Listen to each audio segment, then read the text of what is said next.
नमस्कार मेरे प्यारे साथियों, मैं अनुराग प्रताप सिंह एक बार फिर हाजिर हूं आपके अपने YouTube चैनल बिमलेंदा क्लासेस। दोस्तों, आज हम 7वें लेक्चर से बायोलॉजी का चैप्टर शुरू करेंगे। अभी तक हमने क्या देखा था? इंट्रोडक्शन ऑफ बायोलॉजी, जो हम समाप्त कर चुके हैं। अब हमारी बारी आती है कि सिलेबस यानी कि चैप्टर वाइज पढ़ने की। आरआरबी एनटीपीसी रेलवे के लिए बहुत ही इंपॉर्टेंट होने वाला है ये वीडियो। ध्यान से देखिए, लगातार जुड़े रहिए। अब हम बात करेंगे टैक्सोनॉमी यानी कि वर्ग की, हिंदी में कहते हैं इसे वर्ग की। Taxonomy, टैक्सो plus नॉमी। टैक्सो में होता है ग्रुप बच्चों, टैक्सो में होगा ग्रुप यानी कि इसको हिंदी में समूह समूह कहते हैं। और नॉमी में क्या होगा? नेमिंग। नॉमी में होता है नेमिंग, जिसको हिंदी में नाम कहते हैं। क्या होगा? टैक्सोनॉमी। टैक्सोनॉमी मीन्स अगर जो आपको बायोलॉजी पढ़ना है तो एक संस्कृत का श्लोक है, उसे याद रखना पड़ेगा। जथा नामे तथा गुणे, यानी कि जैसा नाम होगा वैसा ही उसका कार्य होगा। ठीक है बच्चों, तो देखेंगे टैक्सोनॉमी। टैक्सोनॉमी में क्या होगा? ग्रुपिंग और नेमिंग होगा। ऐसी ब्रांच बायोलॉजी की जिसमें हम जितने भी लिविंग ऑर्गेनिज्म हैं उनका ग्रुपिंग करते हैं और नेमिंग करते हैं, उसे टैक्सोनॉमी यानी कि वर्गीकी कहते हैं। ठीक है, ऐसी ब्रांच बायोलॉजी की जिसमें हम ग्रुपिंग करते हैं और नेमिंग करते हैं, उसे क्या कहेंगे? टैक्सोनॉमी। अब ये कितने स्टेप में होता है? मुख्यतः 3 स्टेप में होगा। 3 स्टेप में होता है। 3 स्टेप में होगा। पहला क्या होगा? आइडेंटिफिकेशन।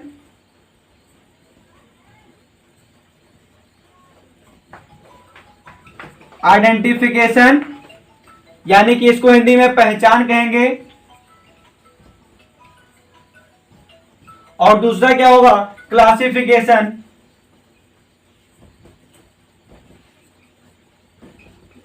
यानी कि वर्गीकरण। हिंदी में इसे वर्गीकरण कहते हैं। और ना लास्ट वन क्या होगा? नॉमेनक्लेचर।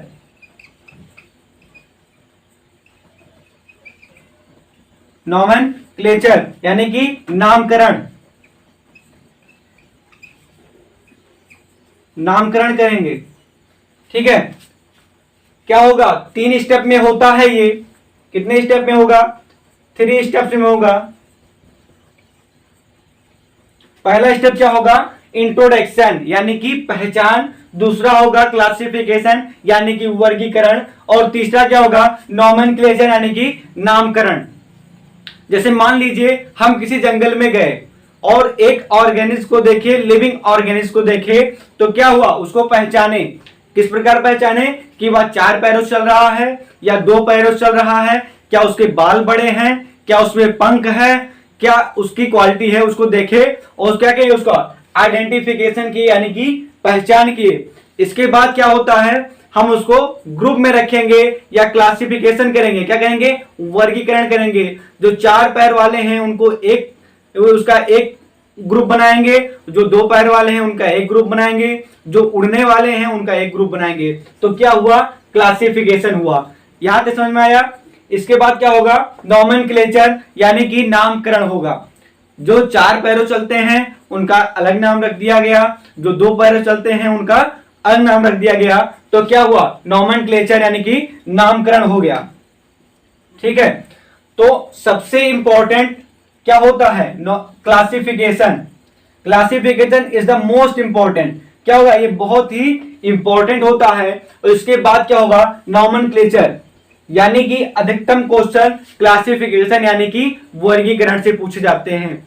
जैसे मान लिया जाए कि आपसे पूछा गया कि एक कोश के जीव कौन से संघ के होते हैं, या बैक्टीरिया किस संघ से संबंध रखता है, या बैक्टीरिया कौन से संघ का जंतु है। तो आप क्या बताएंगे, यानी कि वर्गीकरण बहुत ही महत्वपूर्ण है। इससे क्वेश्चन उठते हैं एसएससी, आरआरबी, एनटीपीसी और नीट्स वगैरह में, इससे ज्यादा क्वेश्चन पूछे जाते हैं। तो हम बात करेंगे आगे क्लासिफिकेशन की। यहां तक आशा करते हैं आपको यहां तक समझ में आया होगा।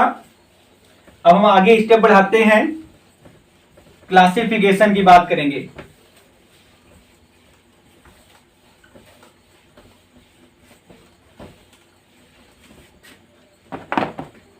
किसकी बात करेंगे, क्लासिफिकेशन।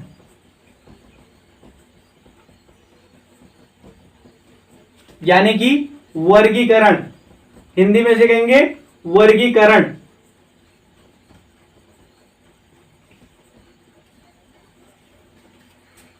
जब बात क्लासिफिकेशन की होती है तो एक बहुत ही बड़े साइंटिस्ट का नाम आता है कार्लिनियस। कार्लिनियस, इन्हें फादर ऑफ क्लासिफिकेशन भी कहते हैं। क्या कहा जाता है, इन्हें क्लासिफिकेशन के जनक कहे जाते हैं।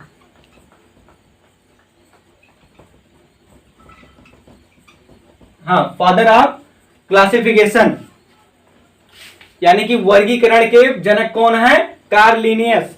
अगर जो आपसे पूछा गया कोई प्रश्न कि वर्गीकरण के जनक कौन है, तो आप क्या जवाब देंगे, कार्लिनियस को वर्गीकरण का पिता माना जाता है। अब इन्होंने एक बहुत ही फेमस बुक लिखी थी, उसका नाम है सिस्टमा नेचुरे। सिस्टमा नेचुरे नाम है। और इस बुक में इन्होंने क्या किया था, जितने भी जीवधारी हैं उनको दो भागों में, यानी कि क्लासिफिकेशन कर दिया गया था। दो भागों में इनका क्लासिफिकेशन कर दिया गया था, यानी कि dividing of living organism. Dividing of living organism, first one and second one. First one is plant kingdom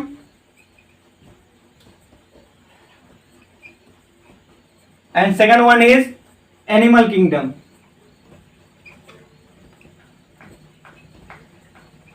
plant kingdom को हिंदी में क्या कहेंगे, पादप जगत।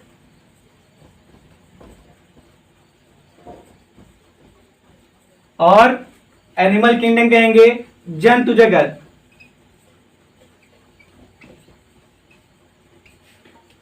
तो क्या हुआ, क्लासिफिकेशन यानी कि वर्गीकरण। वर्गीकरण के जनक कौन है, कार्लिनियस। इन्होंने एक फेमस बुक लिखी थी सिस्टमा नेचुरे।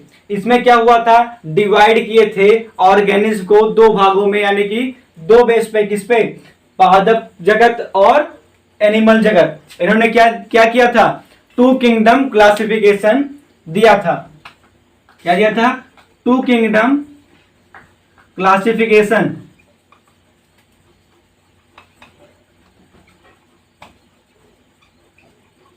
टू किंगडम क्लासिफिकेशन, दो जगत वर्गीकरण। क्या दिया था, इनकी एक फिलॉसफी थी, क्या थी, टू किंगडम क्लासिफिकेशन। किसने दिया था, कार्लिनियस ने दिया था। ठीक है, इसमें क्या किया था इन्होंने, जितने भी प्लांट्स हैं, जितने भी पौधे हैं, उन सभी को प्लांट किंगडम में रख दिया, और जितने भी जंतु हैं उन्हें सब में, उनको इसमें जंतु जगत यानी कि एनिमल किंगडम में रख दिया। इसके बाद हम बात करते हैं एक नए साइंटिस्ट की। इनकी फिलॉसफी गलत हो गई। इनकी फिलॉसफी गलत हो गई। क्यों गलत हो गई, क्योंकि कुछ ऐसे जंतु थे, कुछ ऐसे लिविंग ऑर्गेनिज्म थे जिनको ना हम प्लांट किंगडम में रख सकते थे और ना ही एनिमल किंगडम में रख सकते थे। तो इसलिए इनकी फिलॉसफी गलत हो गई। और ज्यादातर क्वेश्चन यहीं से पूछा जाता है, यहीं से उठता है। ठीक है, जैसे पूछ लिया गया कि क्लासिफिकेशन यानी कि वर्गीकरण या टू किंगडम क्लासिफिकेशन किसने दिया था, तो कार्लिनियस ने दिया था। या क्लासिफिकेशन के जनक कौन है, तो कार्लिनियस हैं। इन्होंने कौन सी बुक लिखी थी, सिस्टमेटा नेचुरे बुक लिखी थी। और इन्होंने कितने किंगडम बनाए थे, दो किंगडम बनाए थे। First one is plant kingdom and second one is animal kingdom. अब बात करते हैं हम नए साइंटिस्ट के बारे में, या अगला स्टेप क्या होगा।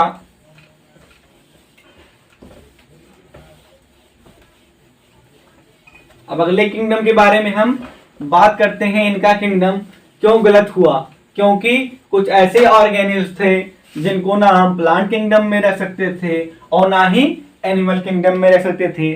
तब एक साइंटिस्ट आए R.H. विटेकर।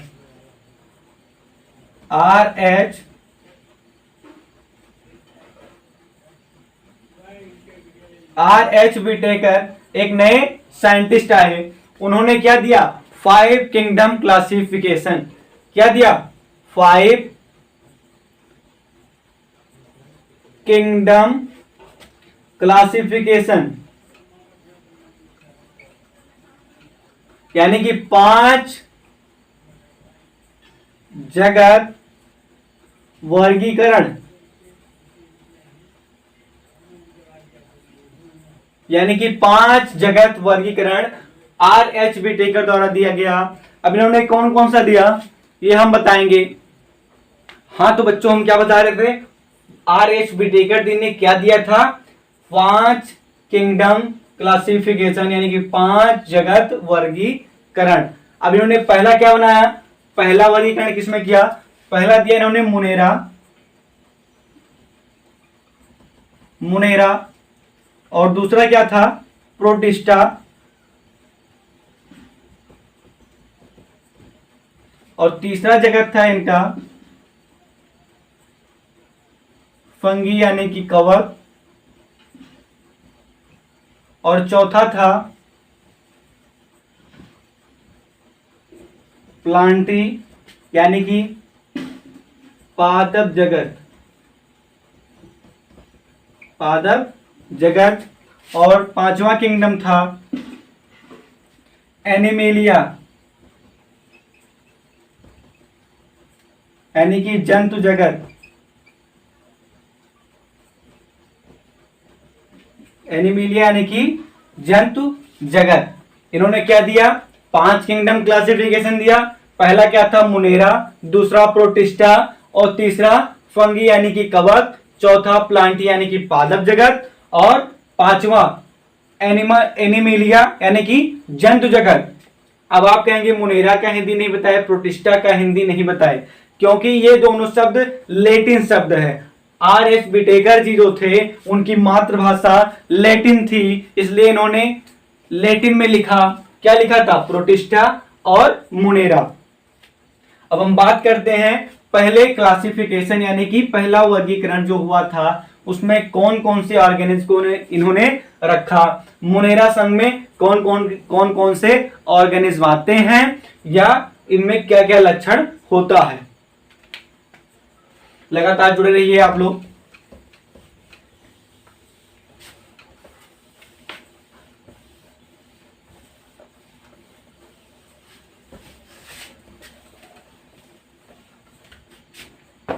हम बात करते हैं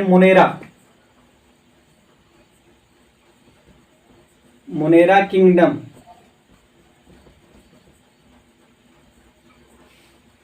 क्या बात करते हैं हम, मुनेरा किंगडम में इन्होंने ऐसे ऑर्गेनिज्म को रखा जो एक्वेटिक होते हैं,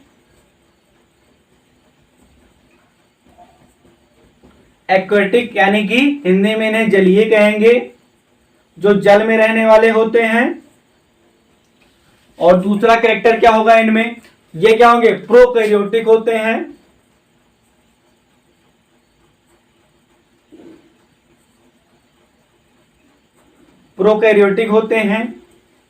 प्रोकैरियोटिक के बारे में हमने आपको पहले ही लेक्चर में बता दिया था। अगर जो आपने अभी तक वो लेक्चर नहीं देखा है तो लिंक डिस्क्रिप्शन में है, वहां से जाके आप पहला लेक्चर, दूसरा लेक्चर यानी कि इंट्रोडक्शन ऑफ बायोलॉजी पढ़ सकते हैं, जो कि एकदम बेसिक से है। ठीक है बच्चों, अगर जो आपने पहला लेक्चर और 6वें लेक्चर तक आपने देखा होगा तो आपको ये समझ में आएगा कि जैसे हम बताए आपको एक्वेटिक क्या होता है, जलीय क्या होते हैं जो जल में रहने वाले होते हैं, प्रोकैरियोटिक क्या होता है, यूनिसेलुलर क्या होता है, ये सब अगर जो आपको बेसिक से पता होगा तभी आप जान पाएंगे कि मुनेरा संघ में कौन कौन से ऑर्गेनिज्म आते हैं और उनमें कौन कौन सा लक्षण होता है या वो किस प्रकार के होते हैं। इसके बाद तीसरा क्या होगा, ये यूनिसेलुलर होंगे यानी कि एक कोशिकीय होंगे।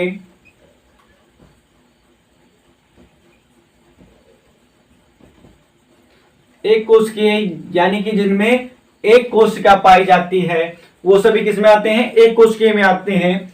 तो यूनिसेलुलर होंगे। इनका कुछ एग्जाम्पल देख लेंगे। एग्जाम्पल जैसे बैक्टीरिया हुआ, यानी कि इसे हिंदी में आ गया जीवाणु।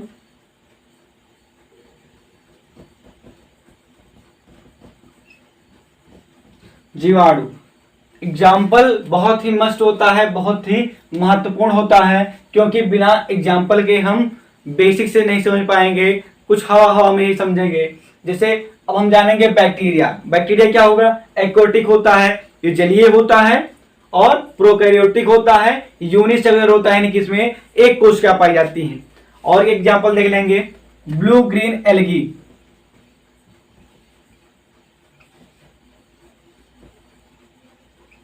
इसको हिंदी में क्या कहेंगे, नील हरित शैवाल। इसे हिंदी में नील हरित शैवाल कहते हैं। इसके बाद हम चौथे कैरेक्टर के बारे में जानेंगे, या चौथा क्या होता है इंपॉर्टेंट जो इनमें रखा गया। क्या होगा, फोर्थ कैरेक्टर क्या होगा, इनमें सेल वॉल जो है यानी कि कोशिका भित्ति प्रेजेंट होता है।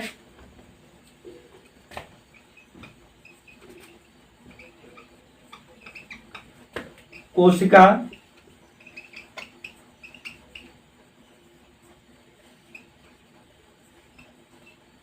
कोशिका भित्ति उपस्थित होता है।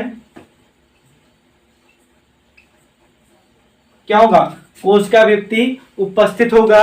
और पांचवें कैरेक्टर की बात करते हैं कि इनमें न्यूट्रिशन यानी कि पोषण कैसे होता है। इसको यहां देख लेते हैं। पांचवा जो कैरेक्टर होगा, पोषण कैसे होगा।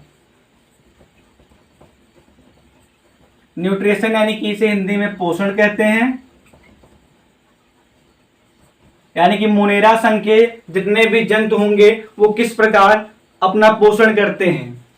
तो क्या होगा, पहला इसमें क्या होगा, पोषण कैसे करते हैं इसे हम जानेंगे। हाँ, तो ये अपना पोषण कीमोसिंथेसिस के द्वारा करते हैं। कीमोसिंथेसिस के द्वारा ये अपना पोषण करते हैं। कीमोसिंथेसिस क्या होता है, कीमोसिंथेसिस यानी कि कीमो में होता है केमिकल, और सिंथेसिस यानी कि फॉर्मेशन, यानी कि क्या होगा,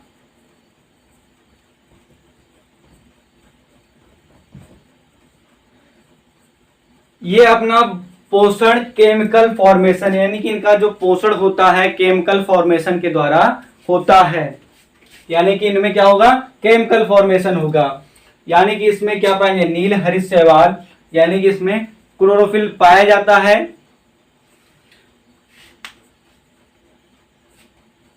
और क्या होगा, ये परजीवी होंगे यानी कि पैरासाइट्स होंगे। पैरासाइट यानी कि परजीवी। परजीवी क्या होता है, इसे हमने बताया था आपको प्रीवियस लेक्चर में, एक बार फिर बता देते हैं। ऐसे ऑर्गेनिज्म जो दूसरों पर आश्रित हों, या तो भोजन के लिए या शेल्टर यानी कि रहने के लिए, उन्हें क्या कहते हैं, परजीवी कहेंगे, पैरासाइट्स कहेंगे। जितने भी पैरासाइट्स होंगे, जलीय होंगे, एक कोशिकीय होंगे, प्रोकैरियोटिक होंगे जिसमें कोशिका भित्ति पाया जाएगा, और जो अपना पोषण कीमोसिंथेसिस यानी कि केमिकल फॉर्मेशन के द्वारा करते हैं, वो सभी ऑर्गेनिज्म मुनेरा संघ में पाए जाते हैं। ठीक है बच्चों, क्लियर है। तो आज आपके लिए बस इतना ही। इसके बाद हम आगे सेकंड लेक्चर में बताएंगे, यानी कि ये 7वां लेक्चर है। 8वें लेक्चर में आपको क्या बताएंगे, प्रोटिस्टा, प्रोटिस्टा में कौन कौन से ऑर्गेनिज्म पाए जाएंगे या कौन कौन से उनके लक्षण होते हैं। तो अगर जो आपको वीडियो अच्छा लगे तो आप ज्यादा से ज्यादा शेयर कीजिए, उन बच्चों के पास कीजिए जो आरआरबी एनटीपीसी रेलवे की तैयारी कर रहे हैं। मिशन 15 दिसंबर 2020 आर या पार। बहुत बहुत धन्यवाद, नमस्कार, आपका दिन मंगलमय हो।